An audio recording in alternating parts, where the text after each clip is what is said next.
We are so glad to be able to be here to even just share with you on today.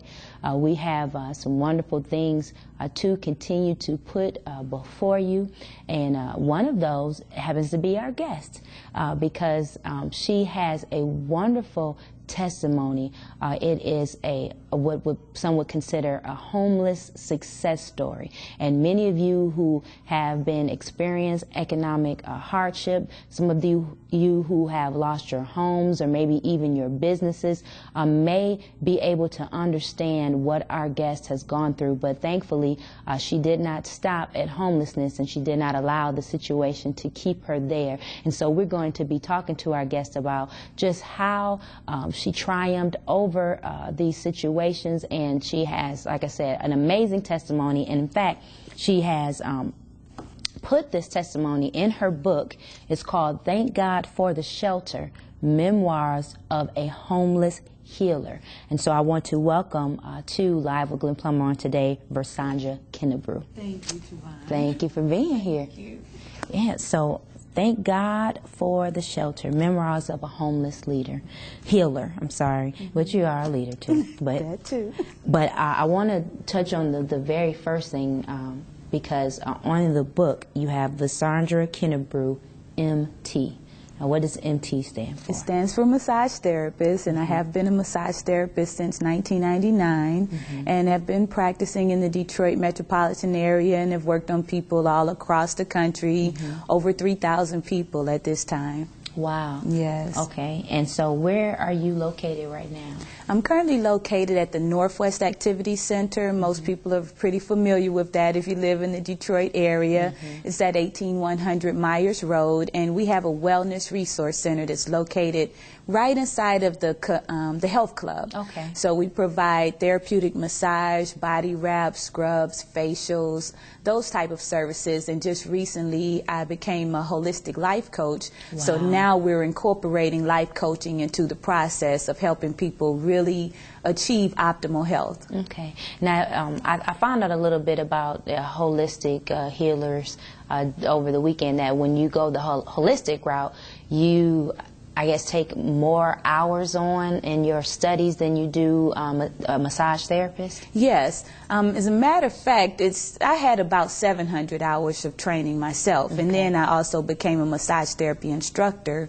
After that point, I did apprenticeship at Irene's Myomassology Institute for 2 years, and I also managed the student clinic, and that was a part of my extended training. And then I was also a massage therapy instructor at NIT before it became Everett Institute. Okay. Wow. Now, even before that, or I guess I should say before you experienced homelessness, you were already a massage therapist. Yes. You had also been in business for yourself. Yes. And so what were the things that led up to your homelessness? There were so many things. I would have to say, if I just pointed at one specific thing, it would be right after the terrorist attacks of 9/11. Business just dropped down, kind of like what it's doing right now for a lot of people, and people were just fearful. They didn't know what was going to happen next, if the United States was going to go into a war, and people just were, you know, being really, really closed-handed on things that they considered to be not, you know, essential. And health and wellness happens to go into that category for a lot of people. They don't put that at the top of their list. And then for massage therapy, a lot of people consider that as a pampering type thing rather than a part of their essential wellness. The key is that, you know, the body has to be in a state of that would allow healing to take place. So like high blood pressure, diabetes, depression, just the simple thing, stress. I mean, the stress of 9/11 itself should have had people in lines, but it did the contrary, and people just were like, okay, I just can't spend this money. Yeah. So, and as a result, your clientele dropped. Clientele dropped. I ended up closing down my doors, and, you know, I didn't want to give up on my life dream because I knew that this was my purpose. I knew it was what God had really sent me here to do for the people. However, you know, I just wasn't bringing in enough revenue to keep the business that, you know, my rent alone was $1,300 a month at the time. Wow. And so, you know. For your business? Yes. Wow. Okay. Yes, it was. And prior to that, I did intend on completing my massage therapy studies and running my business at the same time I was working my job as a district sales manager.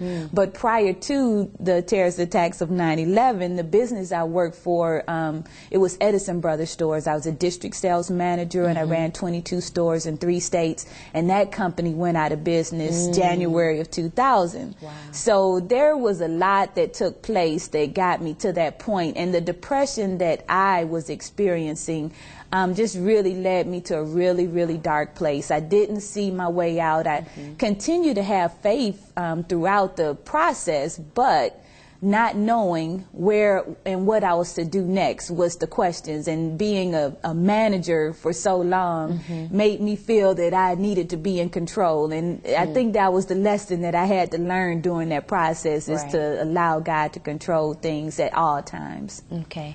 And so when you hit that dark place, what happened with you now that you hit this dark place? What other things began to take place aside of the homelessness? Okay, well, you know, my financial issues that took place, I, you know, was constantly worried about losing my car. Somebody was going to be taking it away. It was like every night I went to bed just wondering what was going to happen the next day. So before I knew it, you know, I was going through the crying spells. I went to the doctor because I, you know, almost drove off a bridge. I was just in a really bad state of depression, and you know, I thought I was going to kill myself, really.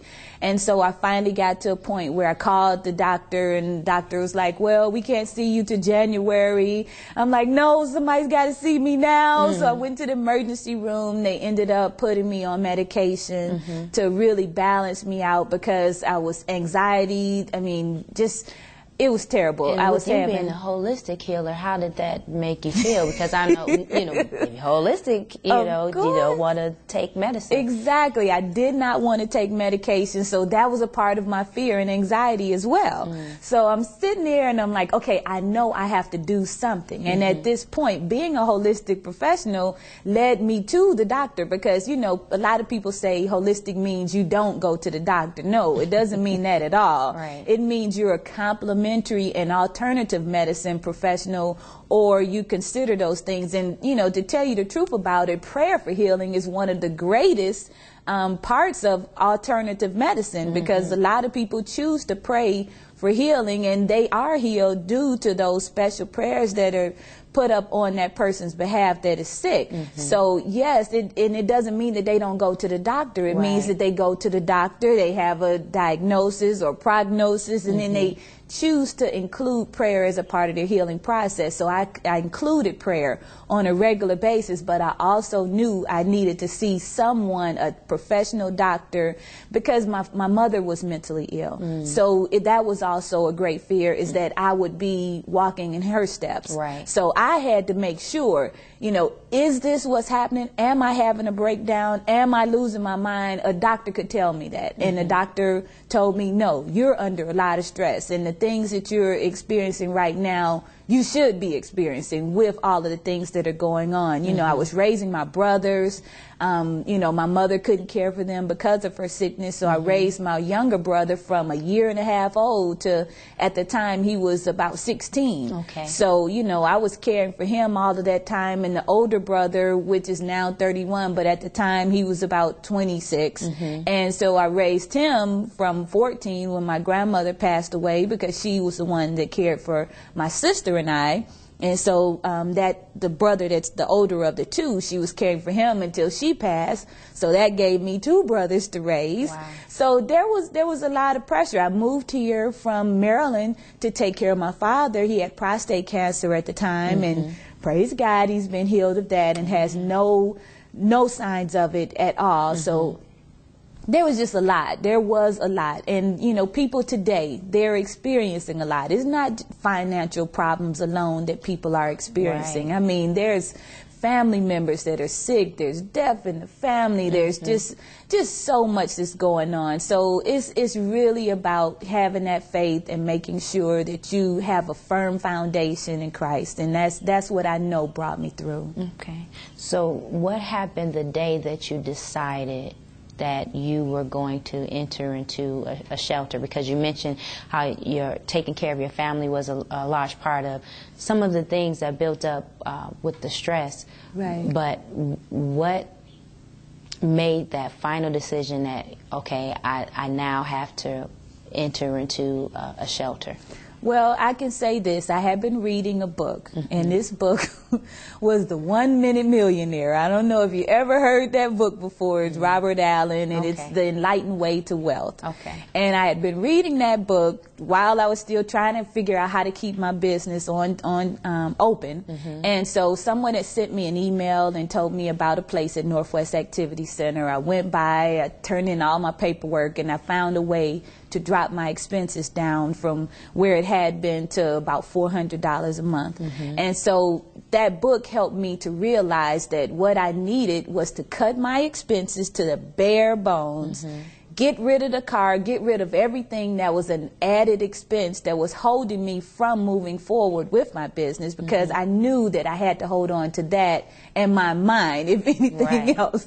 Those were the two things I needed to hold on to. So cutting expenses, that was what was on my mind on that particular night. I said, okay, I can turn in the car. You know, the car is just something, you know, so what? I don't have a car. I can walk. I mean, I'm able-bodied. I got legs, you know, I can walk. So I, after thinking about those things, I got on the internet and I was actually looking for low-cost housing.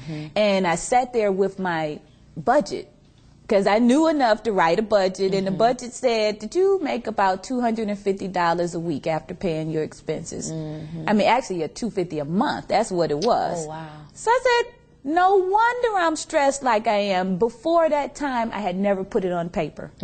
And that was one of the key things that I really wanted to point out, even in my book, is that sometimes you can't see what's going on because you don't take the time to actually put it in writing. Sometimes that's the one thing that you have to do.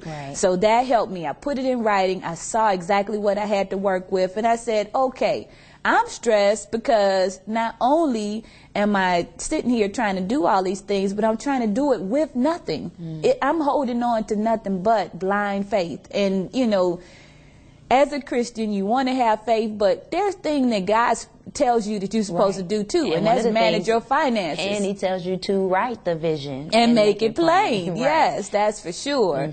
And so I did those things. Now, at that point, I knew what I needed to do. I needed to cut back. I found a website, and it said something about transitional housing for women and children.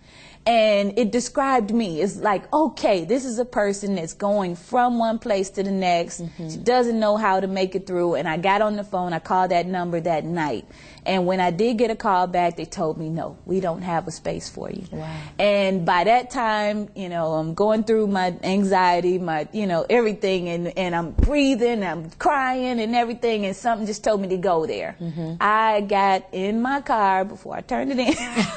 Because, I mean, I had a strategic plan. I knew that I had to give up the car, but I also knew that I had to have a place to live. So when I went there and I pleaded with the young lady that was there, I'm like, you know, you don't really understand what's going on here. I am about to break. I know that I cannot take it any longer. If I do not get some help here, I don't know where I'm going to be. I mean, it was that bad. And you didn't have any other family or friends? How, you know? I didn't have, as far as friends, I had moved here from Maryland. So I lived here when, the last time I lived here, I was 12 years old. So I had moved back to Maryland from moved back to Detroit from Maryland. So I didn't have very many friends at the time. I only had a few clients. Okay. As far as my family was concerned, my father, he's a loving, caring person, but at the time when I had my brother and he was still in my custody, because he actually moved on right before I moved into the shelter. So I actually feel that was part also of the breakdown that I was having, is because I didn't have that support thing system to hold on to. He decided to move back to Alabama, and when he moved, it's like, whew, I thought it would be relief, but it was like he was really holding me together, because I was actually holding myself together because I needed to take care of him. Once I didn't need to take care of him any longer, it's like, oh my God, what am I supposed to do? Right. And myself had been placed aside a long time before then. I didn't even know who I was. I had to find myself again. But my father at the time, he had a problem with my brother. He's like, we don't want to, do this. You're going to have to find a place because, teenager. And my father's like, he keeps his house immaculate. He wasn't used to having kids around. He wasn't used to having anybody in his house. And so he told me I had to move along and stuff. And, I definitely, didn't hold any bad feelings against him. I understood what his feelings were. However, if I had had maybe another 3 to 6 months and, where I could have gotten things together, then I would have done that. But in my mind, in my state of mind at the time, I wasn't thinking rationally. I was like, okay, you want me out? I'm out. I'm going. And I went on about my business. And so approaching the shelter, like you said, you went there feeling that if you showed up in person, you might have more favor, because I'm sure at this time you're like, I can't take another disappointment, rejection. And so the result was? The result was the young lady stamped my form there, approved. She said, we're going to have this place that's opening up on a particular date, and she said, we'll need you to, arrive here at this time, and this is going to be your room. And so when she did that, I'd already basically sold almost everything I had, just trying to make ends meet. So everything was in a hotel room that I had been living in for, almost a year, not even knowing that I was homeless even then. Wow. So I had everything in that room, and I just grabbed it, put it in a box or two, and took it to my room that would, be my new home for about 9 months. And it was a transition. What was your idea of what a shelter was like? How did you even get that? Because I can honestly say I think I've visited maybe like 1 or 2, and then of course the movie Pursuit of Happiness showed what he went through. So what was going through your mind and how you... That's what I perceived. That's exactly what I perceived when I went there. I mean, I thought probably a cot somewhere, and I thought, oh well, all I know is I need help. I don't care if it's a cot, I don't care if it's a mat on the floor, because even in the hotel I slept on a rollaway bed. So I was like, I think I can handle whatever it is, as long as it's getting me toward the next step, which is I needed to get my finances in control, because if I hadn't done that, then there's no way I would be where I am today. So that was number one. I could not take the stress of wondering if the repo man was coming to get my car, wondering if my checking account was going to be, overdrawn because I had some type of garnishment. And I needed to get my finances, because every bit of money that I did make was being taken away to pay for my debts. So I knew that I had to pay the debts, but I could not pay the debts with bills that were far more than what I was bringing in. Right. So I was willing to sacrifice whatever I had to sacrifice to make that happen. So I thought a cot was going to be about what I had, what I would receive. But like I said, the location where I went to the shelter was about 4 or 5 blocks away from my business. So the key was I would be able to walk to work and do what I needed to do, get enough money together. I didn't even think I would be there 9 months. In my head, I probably said about 90 days. All I need is 90 days to get myself together.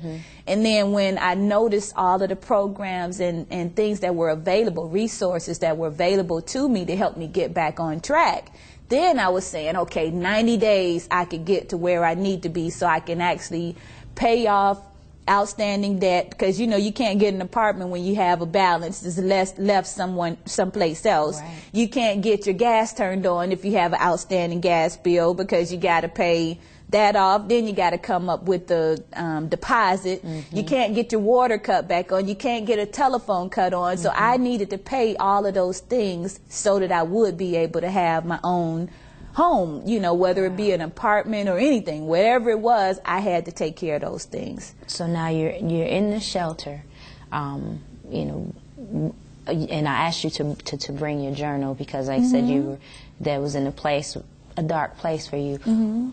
Kind of, I want you to read something, okay, you know, from your journal while you were there. Okay, I'll just read this one. It says, Tuesday, I couldn't take it anymore. The continued crying and uncontrollable feelings of rage and fear. I called to make an appointment with the therapist, and they said they couldn't see me until January. I went to the emergency room, and there began my recovery. I feel great today, and a man told me everything about myself today. A client that I had not seen but only 3 times knew me like there were years between us. Now I'm writing a book for sure. No, it's not about love and love lost. The title will be How to Build a Successful Massage Practice. I never wrote the book, but it felt good that day. But you know what? And that's it. You didn't write that book, but you wrote this book. Thank God for the shelter, because this experience, although you didn't write that book, it birthed this book. Yes. So how did the shelter wind up becoming, you know, a place of inspiration when it began, you know, at such a dark, deep, and depressing time? How did you find inspiration during that 9 months that you were there at the shelter? Well, I would say the fact that it took off some of the pressure that I was dealing with. The second thing is it allowed me to look inside of myself. It allowed me to find myself again. Okay. And I was lost. I had lost myself because I was so busy caring for others. I was so busy thinking about how I could make somebody else happy. My brothers, my father, my clients, everything. I had put my life and surrounded it around helping other people. So in the shelter, I got a chance to focus on Versandra. I started asking myself again, who am I? Who am I? And so, and then asking the question also to God, you know, what is it that you would really have me to do? I think I'm doing what you've made clear to me. I mean, I feel that it's so clear and so evident that this is what you want me to do, but something is not right. How can I get on track and do it the way you would have me to do it? So that's what the shelter allowed for me. Because I didn't have any children, my room was a room. I had my own room. Okay. I called it a little suite.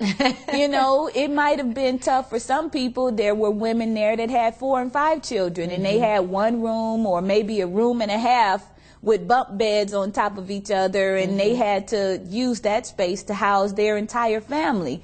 The only thing I had to share was the bathroom and the kitchen. You know, the kitchen, we might have had about 7, 8 families that shared the same kitchen, and the same with the bathrooms, and 7, 8 families in the bathroom is a lot, but you had to jump in quickly, get your shower, jump out, and you know, that type of thing. But the key is in my room at night when I closed those doors, I got a chance to really reconnect with me, reconnect with my source, which my source is God, of course. And then we had a chance to just build that relationship together again. So that's really where the inspiration came from. And, you know, one of the first chapters I wrote is Find a Place of Refuge. And that refuge is not necessarily a shelter. It's your quiet place, whether it be your bedroom, whether it be, now I got a place on the river that I like to go and walk, and that's my refuge. I walk along that river, and it seems like God just takes all of my cares and cast them out on the water, and the ripples and stuff are doing their thing, and that so are my cares. You know, just being transformed from out of me and into God, who could definitely take anything that's negative and recycle it into joy and peace. So that's what I'm talking about, that place of refuge, and that's what happened for me in the shelter. That was a place of refuge for me. Okay, and even as you were going through that, one of the things I noticed as I visited your website, because on your website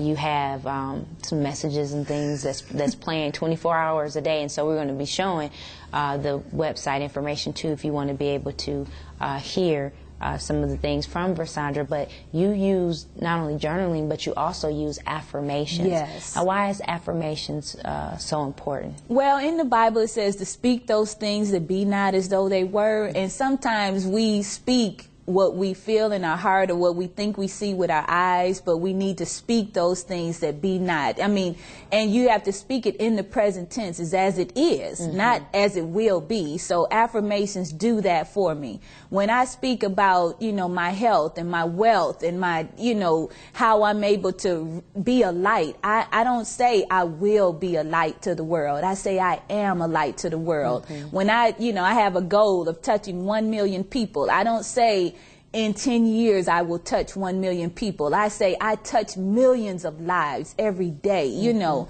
those are the affirmations that are important to me, and I think they're important to others to really see them and feel them as they are right now, not in the future. Because when you're thinking about the future might not ever come, but you get joy from speaking those things right now. If you're sick, you can have a headache. I mean, I've done it before myself, and I've had a headache, and I'm like, oh, God. If you say, woe is me, or this headache is killing me, you actually speaking what is at that moment, and you're going to cause it to manifest and actually manifest over and over again because of the words you're saying. And if you say something a little bit different, like, my head feels nice and calm, I feel no pain. I feel no pain, not I want to not feel pain. Would that also work in childbearing? Oh, yes! Because I know, because I'm sitting there going like, really, that'll work? Because I could just imagine someone being in the but you know, I feel no pain, and the contractions are coming like. But you know crazy. what? You wouldn't think about the pain so much as you think about the loving child that's being birthed, and you say, "My baby is beautiful." You know, you think of what. Now, I don't know. Well, I do know why. And even as you're saying that, I'm thinking about the scripture that talks about, you know, Jesus enduring the cross and the shame for the joy that was set before him. He didn't have his eyes on the pain and the suffering, but he had his eyes on the fact of redeeming man, a lost man to God. So I guess it has that biblical principle to it. But now with the book that you've written, and as it goes through, you not only just have the title, Thank God for the Shelter. This book actually helps other people who are going through that experience as well, because you actually go back to the shelter. Right.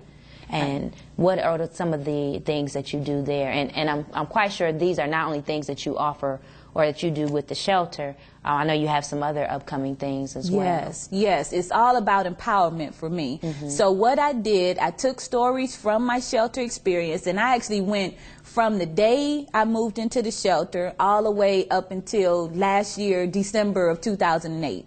You know, I ended that book with December of 2008, which is a 5-year plan that I put in place while I was in the shelter. So I walked through that process and how that plan unfolded before my eyes, because some of it didn't happen as though I saw it. It didn't happen exactly the way I saw it, but it did come out to be really awesome. Like, one of the things I talk about in that book is my condo on the river. Okay. I wanted to live in a condo on the river, and at the end of that book, I did not live in that condo on the river, but I knew it was still a part of your plan. Yes, it was part of the plan. I spoke it as if it was to be, and believe it or not, there was a gentleman that came to the DIA, which is where I work on a part-time basis on the weekends, and I tell you the truth, this guy, Delano Willis, he is a psychiatrist by day.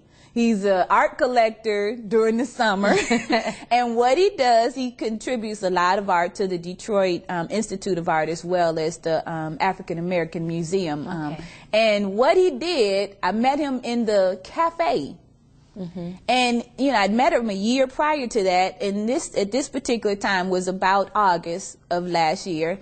He says, I get your emails and you're just really doing your thing. He's like, I'm just so impressed and just, you know, excited about you continuing to move forward no matter what. Against all odds, you do what you got to do. I'm like, yeah. He's like, well, what's the next step? I said, well, actually, I'm writing a book right now. And he said, yeah, I want a copy when you get it. Gave him a copy of the book when it was finally produced. He said, it looks like you want to move in a condo on the river.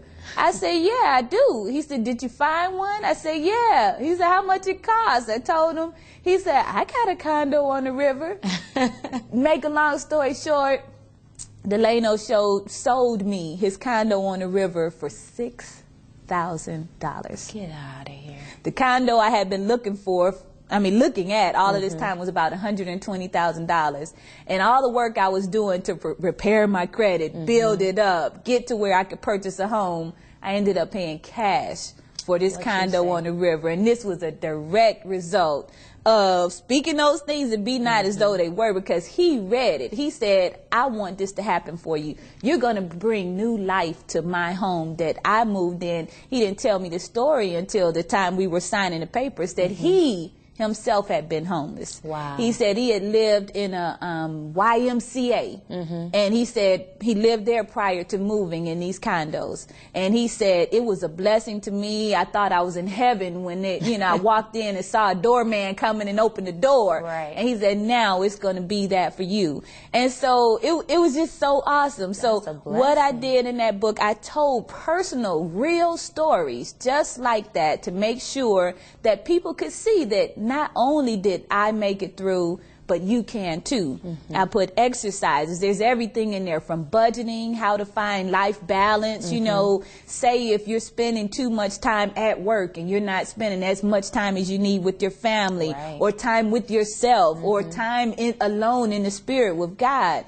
I, have exercises there to help people find that balance. I also have exercises in there that help people to change their words. Look at the words that they're speaking out of their mouth and turn them into positive words. So, it's not just a story. It's a book of exercises and affirmations that'll help you transition your thought and your physical self into a place of, I guess I say your divine self, finding your divine self, who you are in God. Who God had created, who created you to be, and then getting all that stuff out of you that people have said that you're not going to do and what you're not going to be. And so I know that this is a difficult time for people, but Versandra is a wonderful representation, I'm quite sure, of many people who have taken such a terrible time and turned it into a time of triumph. And God is no respecter of person. He can take your pain as well and turn it into your testimony. And so once again, I'm here with Versandra Kennebrew, and she has written a book called Thank God for the Shelter, Memoirs of a Homeless Healer. And I'm not sure if we have the cover of that book available, but it's a really neat cover because it basically, looks like someone who's reaching up to the heavens for help. Exactly. And so do we have that available? The cover for the book? If not, then I'm just going to hold it up here. And if you can see that is a reaching up to the heavens, and the rays of the looks like the clouds or the sun is coming down on it. So it's really cool. Alrighty. We're going to show it again. And so Versandra Kennebrew, once again, she is someone who was once homeless and is now a successful entrepreneur, philanthropist, mentor, and founder of Touch is Great national campaign to eradicate touch deprivation. Now, that's something I wanted to also touch on, because I was like, touch deprivation. I don't think I've ever heard that phrase before. Okay. What's that? Well, touch deprivation is suffering from poor, loveless, or inadequate physical contact. Okay. Now, with that, you probably... Wait a minute. Say it again. Poor, loveless, or inadequate physical contact. Now, let me just break this down to you. Okay, we talk a lot in the church about, we are human beings with the, spiritual beings having a human experience. Right. Okay, well, the human body requires certain things to live, to thrive, to work optimally. And touch is one of those things, nurturing, loving touch. If you were to look at some of the studies that were taken years ago with infant children, right, there were infants that were literally dying because of the lack of touch. They were being placed in incubators and maybe wrapped up in a blanket and placed on beds and stuff alone because they had been taken, from their parents, and they didn't have anyone to care for them. So these babies were left there and they were dying, getting really sick and just dying. Well, the research that was done was showing that when the nurses held the babies, or if they had volunteers to come in and hold the babies, those same babies were getting, not only getting well, but they were thriving. Their birth weight was growing. Right. They, some of them which were below normal birth rate at the time, they were getting, full and larger, and then they were digesting the foods they were eating better, and they were breathing better. Their lung function and stuff had greater capacity and everything. Wow. So So basically, that's what touch deprivation is, as far as an infant is concerned. But when you look at teenagers are really being affected by touch deprivation because the parents are working 2 and 3 jobs. They're not spending time, and I'm not faulting anybody because But you're listing the causes. The causes. To what's yes. going on. And so when you have a teenage child that is in need of that same nurturing and loving touch, they need it to help their brain to function like it should. And they're not getting it. So what they're doing is running out and finding a substitute. They're trying to find something to fill the void. That's why you've got so many problems with the risky behavior. Right. You've got the problems with drugs at a young age. You've got the problems with, teenagers, We're showing you right now, showing a little bit of the video where you're, doing massage therapy for different people, and the video that you have. Oh, okay. So, wonderful. just so that you know, while you're talking, we're showing basically, what it is that you do. Yes. And even as you're mentioning about the teens. Right.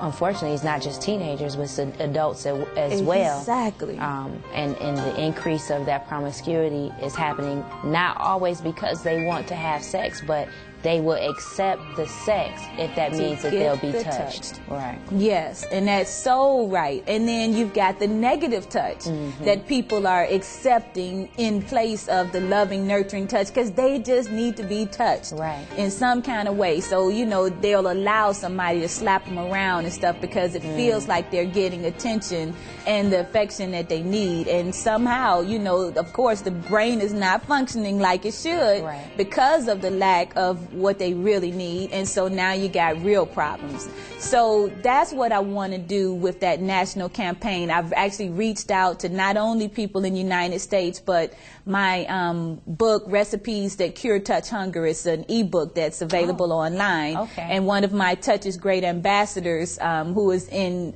Canada, she translated it into French, so now it's available in the U.S. and Canada and in Guam. Wow. So we do have ambassadors that are sharing our message, that are doing many sessions teaching people how and what positive touch is, even between the parent and the child, between couples. Married couples that are going through touch deprivation. There are married couples that sleeping in separate rooms. There are married couples that do not come together except to have sex. But then you got that intimacy that's missing because the touch is just the not non-sexual there. touch, that just the affirming touch for one another. You're absolutely right. Yeah, it's real. And in my practice, of course, I see the negative effects all the time. And you get a person on the table and you're giving them what they need, and it's so overwhelming to them. Sometimes they just break down and cry, and it's like, oh my God. It's just they feel loved. Wow. And that is something that I think every human being needs to feel on a regular basis, not just when they come to a therapist therapist. I think that it should be a required thing, but our culture is anti-touch. Our culture, if you look on the news, almost every touch that you see, somebody is being, you know, molested, they're being abused. And so it causes a feeling of fear that makes people think that this is the way it is.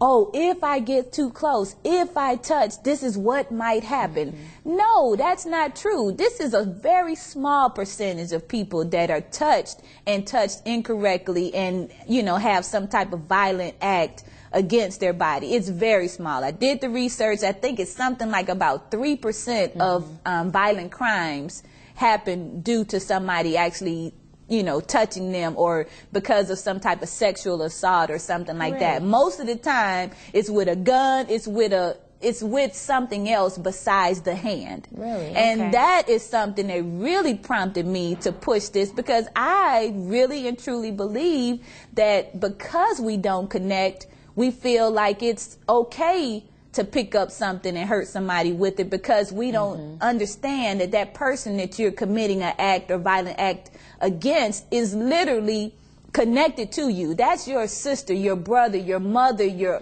uncle. We are all connected. And if you recognize that, you wouldn't be so quick to create or do any type of violent act against another person. But, you know, we have to reconnect. I mean, I did that in the shelter. I didn't realize I had been disconnected. I was walking on the other side of the street when I walked past a homeless person because I thought, oh, that homeless person might jump out and grab me. You know, that's fear. That is nothing that's real. That's fear. Now, even when you were at the shelter, did you utilize, you know, your gift, massage therapy? Because as you're talking about touch deprivation, I could imagine, you know, some of the different stories behind the people that are there. And as you were talking about the abuse, you know, kind of share some of your experiences with some of the other people that were there. Because was it was this a shelter just for women? Just for women and children. And it was awesome, because before I knew it, I was being asked to teach life skills. I was a facilitator, teaching relaxation exercises and breathing exercises and how to massage your baby, that type of thing. I was doing those things while I was living in a shelter. So I found out that God had me there for a reason. It wasn't just because of what I was going through, is what I was going to be able to share with others too. There were babies running up and down the hallways with diapers, with stuff hanging all out of the diapers, and I was able to grab those babies and change the diapers and, you know, show them a little love and give the mothers a chance to rest, because, you know, some of the mothers, you can just imagine with 4 or 5 kids and they're crying all night and you can't get any sleep during the night, and then once it's time for them to get up, it's like, okay, the babies, the kids are up and stuff, I need to get some sleep. So I was able to be that person that could, you know, grab the kids, say, hey, let's go down to my room. We're going to sit down here. Let's read something. Let's sing. You know, we're going to do something while your mom can take a little nap or something. So I was able to provide that type of assistance to some of the ladies, and we were able to pray together and that type of thing too.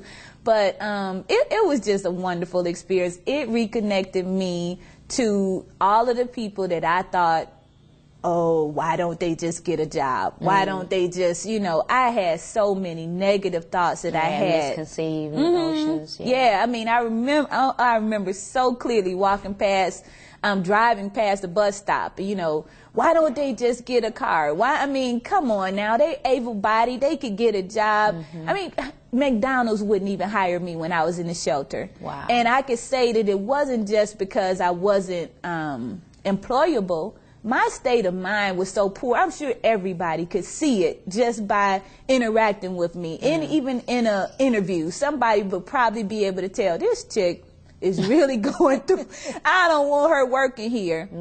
Same thing with people that are, you know, experiencing transitions right now. If your mindset is, you know, I mean, your where you are in your mind is so low, you feel so bad about yourself. You're holding your head down when you're walking in, asking for the job. It's just so much that we do to keep ourselves from moving forward. And it's not on purpose. It's just where we are at that moment. And that's why that book was so important for me to write. The young lady that really encouraged me to do it, she's a literary professor at U of D. And she said, you have got to tell the story because there are people going through and they don't realize, first of all, that they're not alone. Because that was one of the things I did feel. I felt like nobody that I know has ever experienced anything like this. After I wrote that book, I can sit down in any audience. I don't care where it is. I don't care if they're professional people. I don't care who they are. And there's at least 10 people in that audience that can relate to what I'm talking about. And I speak just like that. Like I know someone in this audience has experienced this or is experiencing it now. And afterwards, they all come to me. How did you know? Because now I recognize that this is not just a small issue. There are people that had a job last year that was making $500,000 a year that is living with somebody in their basement right now, and they had no clue they would ever be in that type of position. And it's not, you know, it's not a bad thing. It's a part of what we are experiencing right now as far as this economic transition. Even the transition, I don't call it a bad thing. I don't think of it as bad at all, because those who were first will be last, those who last will be first. I mean, it is written. It's gonna happen. Things are gonna change. It's, are you prepared? Right. Do you have things in place? You know, do you have your credit? Do you understand money management? You know, I say now, I am an excellent money manager.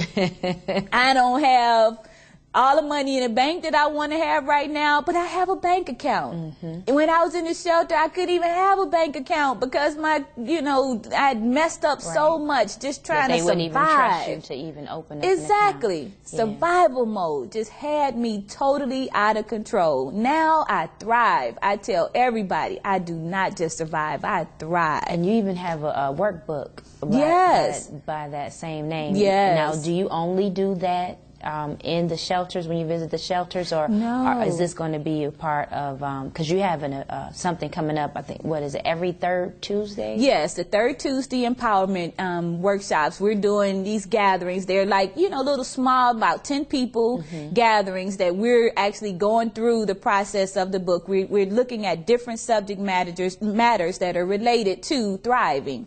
And basically just seeing how we can work together to help one another, because it's a network. It's meant for us to work with each other and help each other to grow and be prosperous. And so we do those right at my condo. And as we grow, we'll take it to the penthouse and make it even larger. But then I also do workshops in the Wellness Resource Center that are very similar in nature. And then I work with organizations. There's Positive Sisters. Oh my God, they have a wonderful program that they're using to reach out and empower women. And on the 25th of this month at the Silver Gardens in Southfield, we're doing this luncheon and fashion show.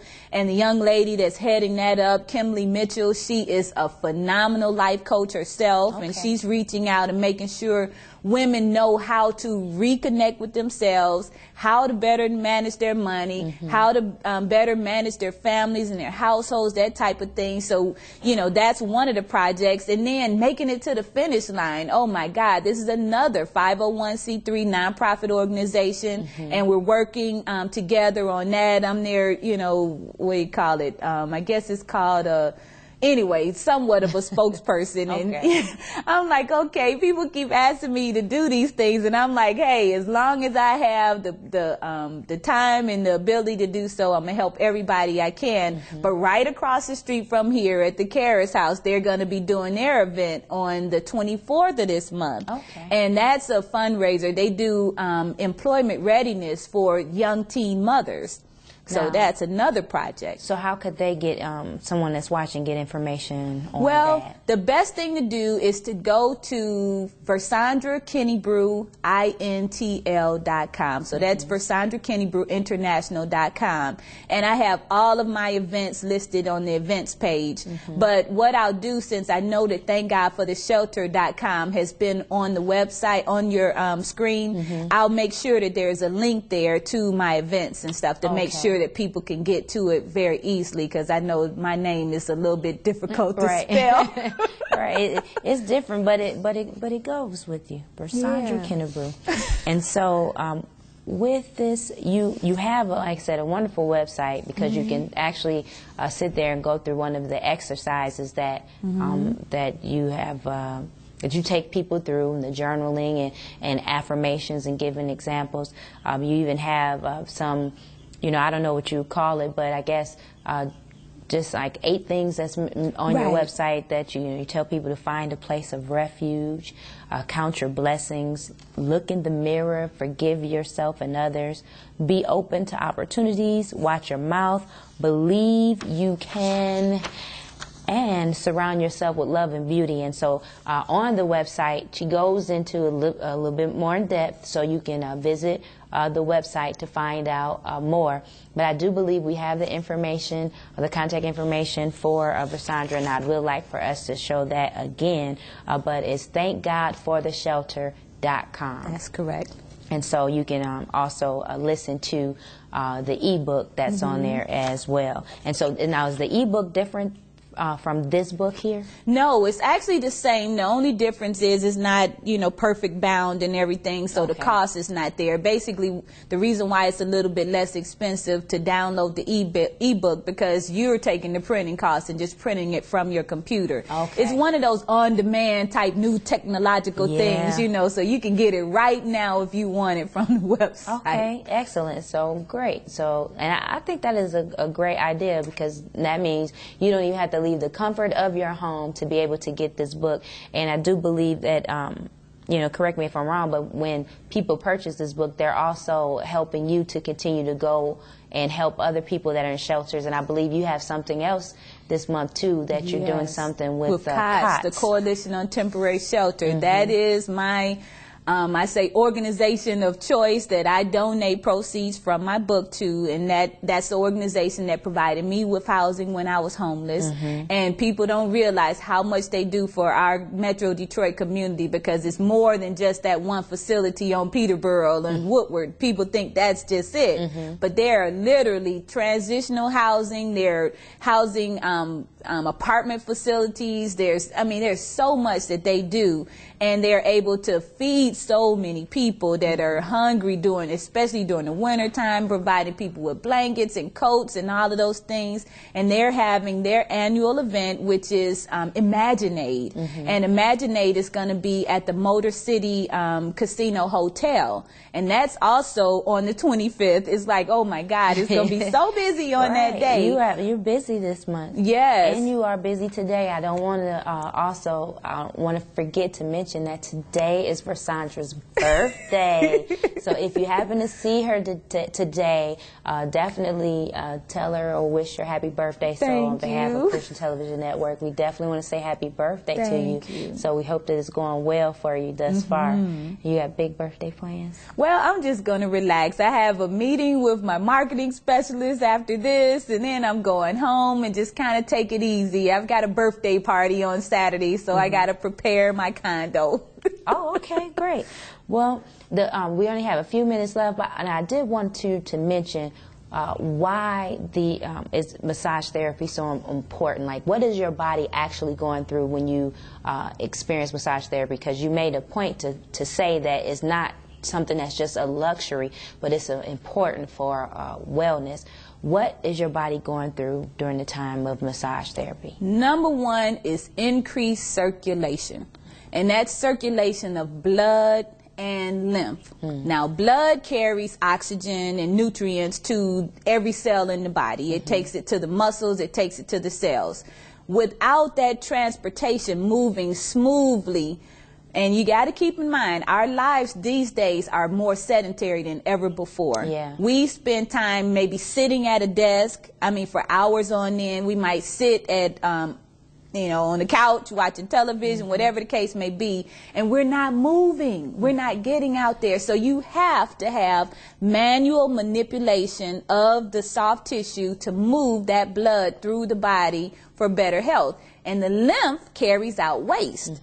So just as you carry the good stuff, you need to carry out the bad stuff. That's why they tell you to drink water. Exactly. Exactly, because if the waste gets stored in the muscles, then what that causes is ischemic pain. And you're feeling these aches and you're, you know, doing your thing and stuff because you're feeling this pain. Well, all you got to do is move the waste out of that area so it can be processed and eliminated from the body.